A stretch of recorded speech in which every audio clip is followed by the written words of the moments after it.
Assalamualaikum warahmatullahi wabarakatuh. Perkenalkan, nama saya Risma Safitri, saya dari kelas AK03. Sebelumnya mohon izin kepada Bapak Hadi Prana Abadi SPD IMPD untuk mengizinkan saya mempresentasikan pertemuan ke-9 yang bertema mengapa Pancasila sebagai sistem filsafat. Pendahuluan, Pancasila sebagai sistem filsafat merupakan bahan renungan yang menggugah kesadaran para pendiri negara, termasuk Soekarno ketika menggagas ide Psikologis 19. Renungan ini mengalir ke arah upaya untuk menemukan nilai-nilai filosofis yang menjadi identitas bangsa Indonesia. Renungan yang berkembang dalam diskusi-diskusi sejak sidang BPUPKI sampai ke pengesahan Pancasila oleh PPKI, termasuk salah satu momentum untuk menemukan Pancasila sebagai sistem filsafat. 2.1 Konsep Pancasila sebagai sistem filsafat.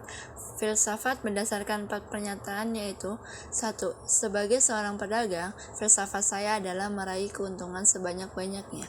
Yang kedua, saya sebagai seorang prajurit TNI, filsafat saya adalah mempertahankan tanah air Indonesia dari serangan musuh sampai titik darah penghabisan. Yang ketiga, Pancasila merupakan dasar filsafat yang mewarnai seluruh peraturan yang hukum yang berlaku. Yang keempat, sebagai seorang wakil rakyat, maka filsafat saya adalah bekerja untuk membela kepentingan rakyat. Berdasarkan keempat pernyataan di atas, pengertian filsafat berdasarkan watak dan fungsinya sebagaimana yang dikemukakan Titus, Smith, dan Nolan sebagai berikut. 1. Filsafat adalah sekumpulan sikap dan kepercayaan terhadap kehidupan dan alam yang biasanya diterima secara tidak kritis atau arti informal.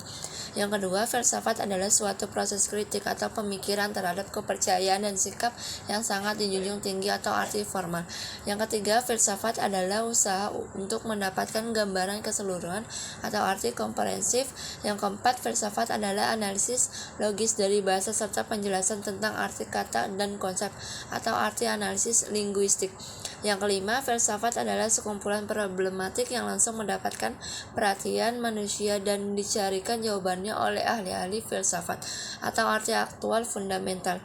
Nur Barki menjelaskan bahwa Pancasila sebagai sistem filsafat merupakan hasil perenungan yang mendalam dari para tokoh kenegaraan Indonesia.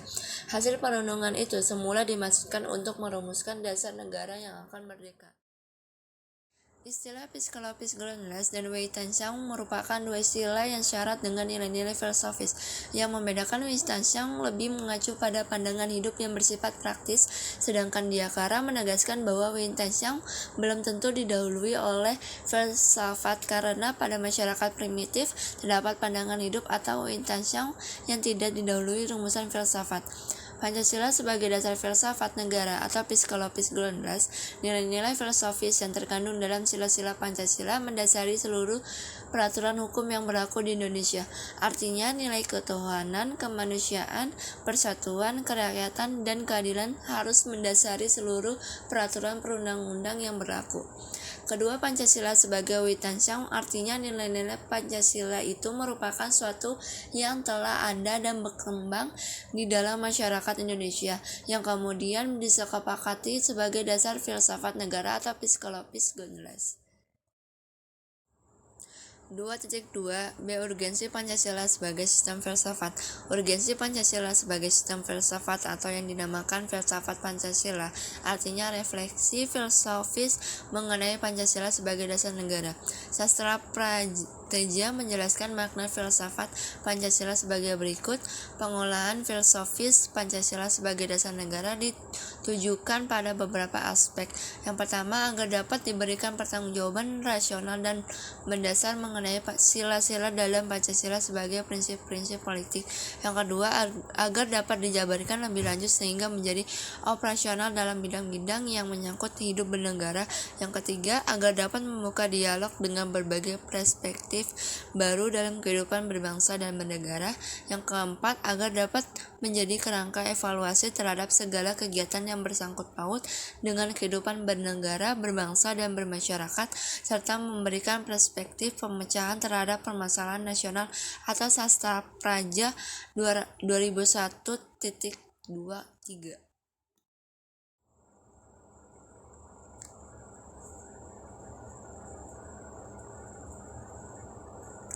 2.3b menanya alasan diperlukannya kajian Pancasila sebagai sistem filsafat. 1. Filsafat Pancasila sebagai genetivus objektivus dan genetivus subjektivus. Pancasila sebagai genetivus objektivus artinya nilai-nilai Pancasila dijadikan sebagai objek yang dicari landasan filosofisnya berdasarkan sistem-sistem dan cabang-cabang filsafat yang berkembang di Barat.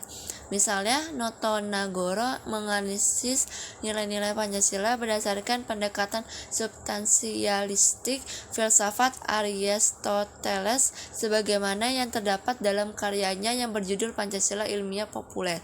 Pancasila sebagai genetivus subjektivus artinya nilai-nilai Pancasila dipergunakan untuk mengkritis berbagai aliran filsafat yang berkembang, baik untuk menemukan hal-hal yang sesuai dengan nilai-nilai Pancasila maupun melihat nilai-nilai yang tidak sesuai dengan nilai-nilai Pancasila.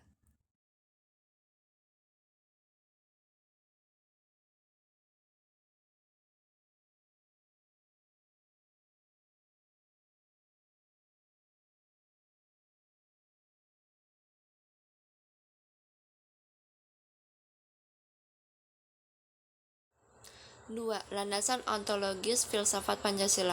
Pancasila sebagai genetivus subjektivus memerlukan landasan pijak filosofis yang kuat yang mencakup 3 dimensi, yaitu landasan ontologis, landasan epistemologis, dan landasan aksiologis. Ontologi menurut Aristoteles merupakan cabang filsafat yang membahas tentang hakikat segala yang ada secara umum sehingga dapat dibedakan dengan disiplin ilmu-ilmu yang membahas sesuatu secara khusus. Stephen W. Littlejohn dan Karen A. Voss dalam Theory of Human Cognition menegaskan bahwa ontologi merupakan sebuah filosofi yang berhadapan dengan sifat makhluk hidup. Landasan ontologis Pancasila artinya sebuah pemikiran filosofis atas hakikat dan raison d'être sila-sila Pancasila sebagai dasar filosofis negara Indonesia.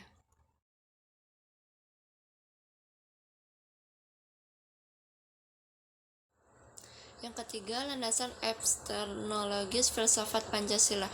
Epistemologi adalah cabang filsafat pengetahuan yang membahas tentang sifat dasar pengetahuan, kemungkinan, lingkup, dan dasar umum pengetahuan atau BAM, 1995.25.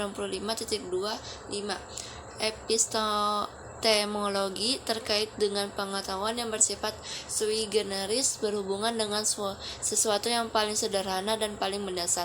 Landasan epistemologis Pancasila artinya nilai-nilai Pancasila digali dari pengalaman atau empiris bangsa Indonesia kemudian disintesiskan menjadi sebuah pandangan yang komprehensif tentang kehidupan bermasyarakat, berbangsa, dan bernegara.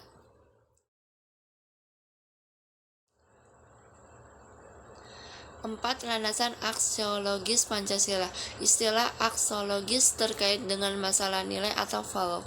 Littlejohn dan Voss mengatakan bahwa aksiologi merupakan cabang filosofi yang berhubungan dengan penelitian tentang nilai-nilai. Pengikut positivis meyakini bahwa teori dan ilmu harus bebas menilai untuk menjaga semangat objektivitas ilmiah. Namun perlu disadari bahwa tidak semua aspek kehidupan manusia dapat diukur secara ilmiah. Menurut perspektif positivistik, karena banyak aspek kehidupan manusia ini yang mengandung muatan makna dan bernilai tinggi ketika dihadapkan pada masalah-masalah yang berdimensi spiritual, ideologis, dan kepercayaan lainnya. Pancasila sebagai ideologi bangsa Indonesia mengandung berbagai dimensi kehidupan manusia, seperti spiritualitas, kemanusiaan, solidaritas, musyawarah, dan keadilan. Kelima sila tersebut mengandung dimensi nilai yang tidak terukur sehingga ukuran ilmiah positivistik atas kelima sila tersebut sama halnya dengan mematikan denyut nadi kehidupan atau mekanisme Pancasila. Landasan aksiologis Pancasila artinya nilai atau kualitas yang terkandung dalam sila-sila Pancasila. Sila pertama mengandung kualitas monoteis spiritual kekudusan, dan sakral. Nilai kemanusiaan mengandung nilai martabat, harga diri, kebebasan, dan tanggung jawab. Sila persatuan mengandung nilai solidaritas dan kesetiakawanan. Sila keempat mengandung nilai demokrasi, musyawarah, mufakat, dan berjiwa besar. Yang kelima, sila keadilan mengandung nilai kepedulian dan gotong royong.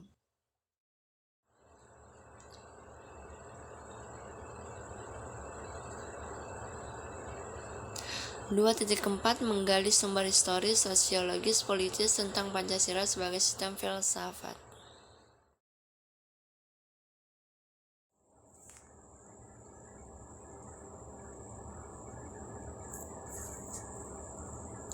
1. Sumber historis Pancasila sebagai sistem filsafat.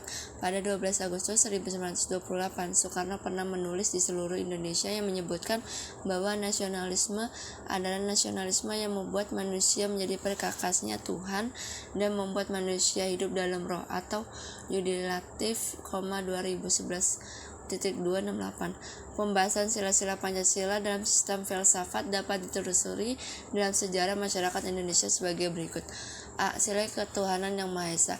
Sejak zaman purbakala hingga pintu gerbang kemerdekaan negara Indonesia, masyarakat Nusantara telah melewati ribuan tahun agama-agama lokal, yaitu sekitar 14 abad pengaruh Hindu dan Buddha, 7 abad pengaruh Islam, dan 4 abad pengaruh Kristen. Yang B. Sila kemanusiaan yang adil dan beradab. Nilai-nilai kemanusiaan dalam masyarakat Indonesia dilahirkan dari perpaduan pengalaman bangsa Indonesia dalam menyejarah. Bangsa Indonesia sejak dahulu dikenal sebagai bangsa maritim, telah menjajah keberadaan penjuru Nusantara, bahkan dunia.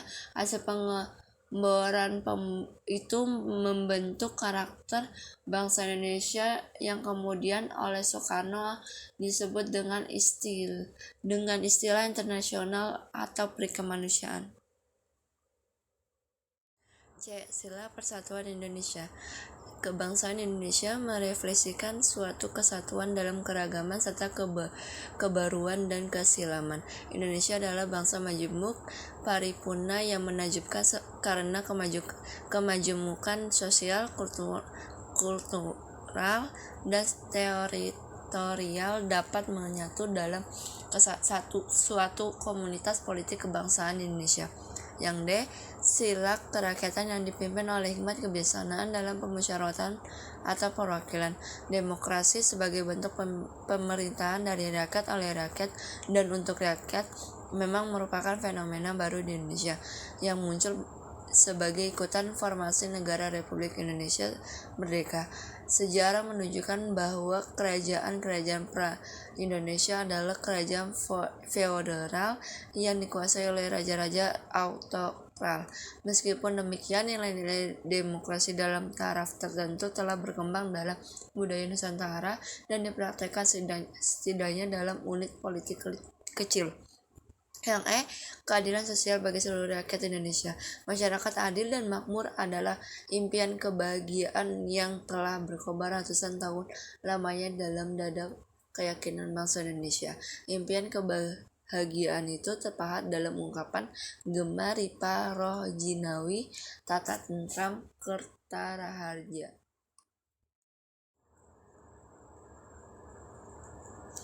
Yang kedua, sumber sosiologis Pancasila sebagai sistem filsafat.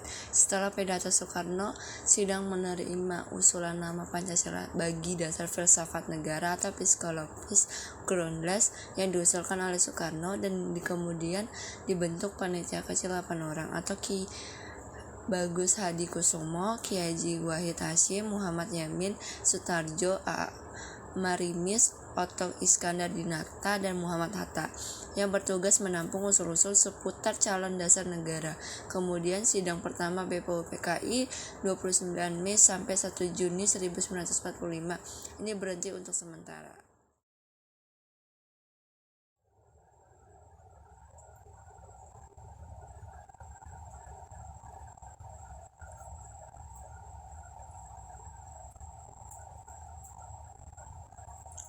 Yang ketiga, sumber politis Pancasila sebagai sistem filsafat. Sumber politis Pancasila sebagai sistem filsafat dapat diklasifikasikan diklasifikasikan ke dalam dua kelompok. Kelompok pertama meliputi wacana politis tentang Pancasila sebagai sistem filsafat pada sidang PPKI, dan kuliah umum Soekarno antara tahun 1958 dan 1959 tentang pembahasan sila-sila Pancasila secara filosofis. Kelompok kedua mencakup berbagai argumen politis tentang Pancasila sebagai sistem filsafat yang disuarakan kembali di era reformasi dalam pidato politik Habibie 1 Juni 2011.